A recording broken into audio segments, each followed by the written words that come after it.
Welcome to this video on choosing an electronic health record. This is presented by Ochin. Here is what we will cover in this video.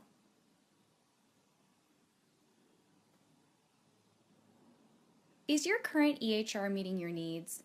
Ask yourself these questions to help determine if you need to change to a different EHR.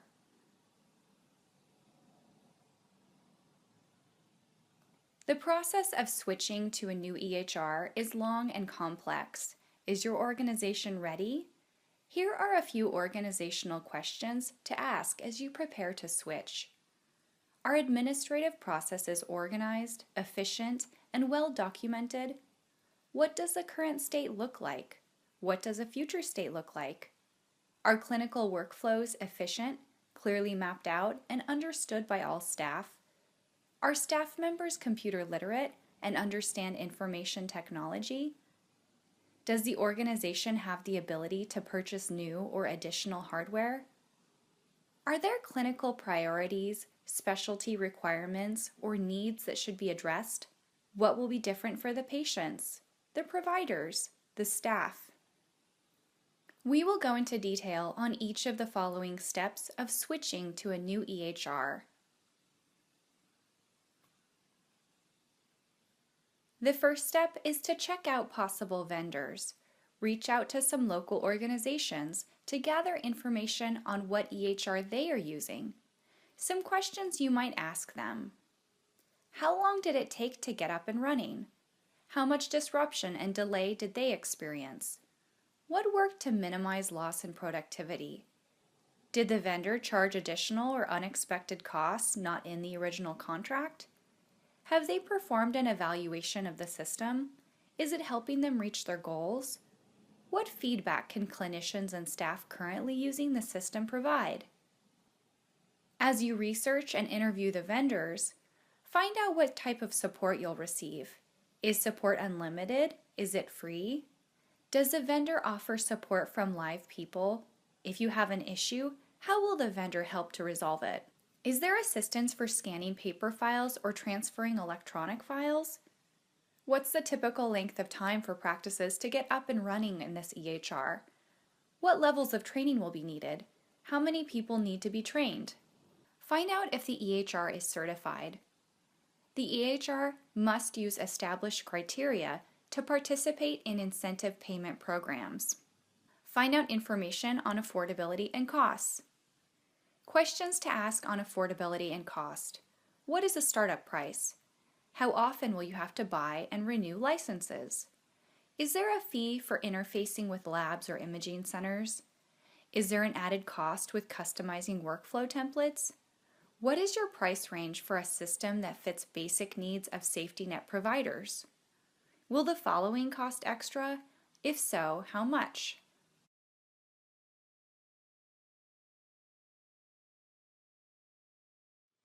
Next up is EHR demonstrations. Find out more about the vendor. What kind of organization are they? How long have they been providing EHRs?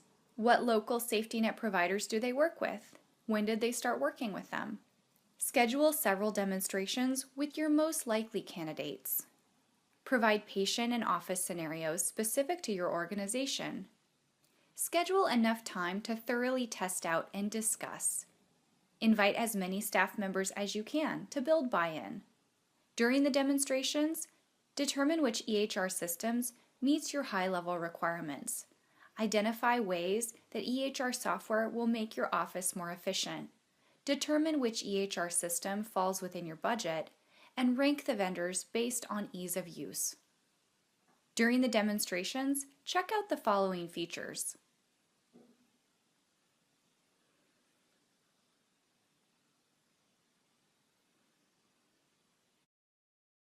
Obtain vendor proposals. Select your top 3 to 4 vendors and request proposals.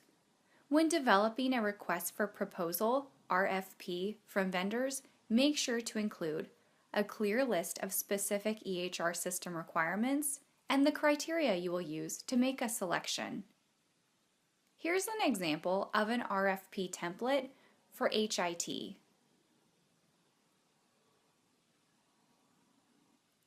Here are some places where there may be some hidden costs to be aware of.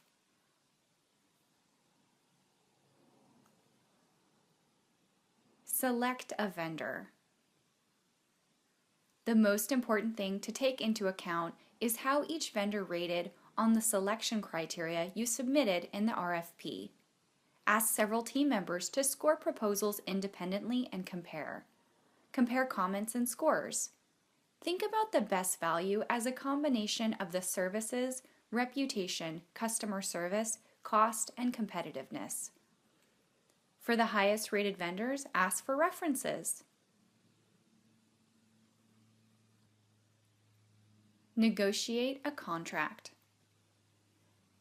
In your contract discussions, ask about discounts you may qualify for. Are there other organizations in the area that have similar go-live dates? Can the training be combined? Think about what other negotiating points you may have. Is it worthwhile to hire legal counsel for contract review? Other things to be aware of. Arrange milestone-based payments. Decide on a start date that works best for your organization. Mutually agree upon a project plan. 60 to 90 days is a reasonable time frame. Data must be readable. Ask if you don't understand. Plan the implementation. Your vendor will work with you on a time frame and plan. How will you migrate your patient records into the new system? Design a data migration methodology. It's best to capture only the most important information. Start by determining the specific information needed in the new EHR. Other things to consider.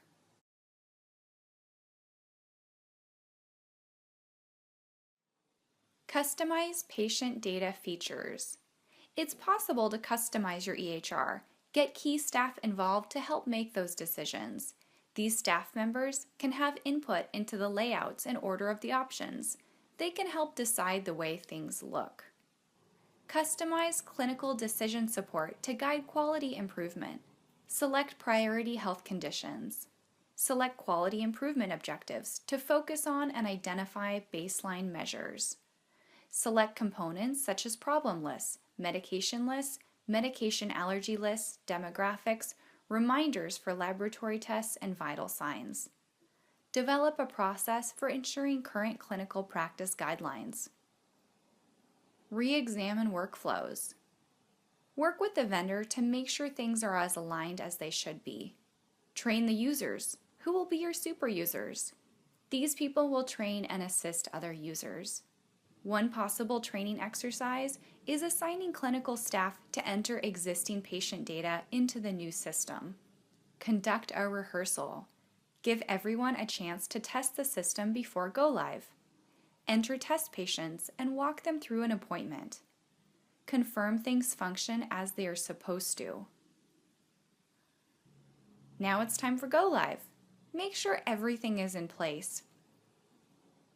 Get feedback from staff. And finally, understand that learning takes time. Providers and staff have different learning curves and will adjust at different rates.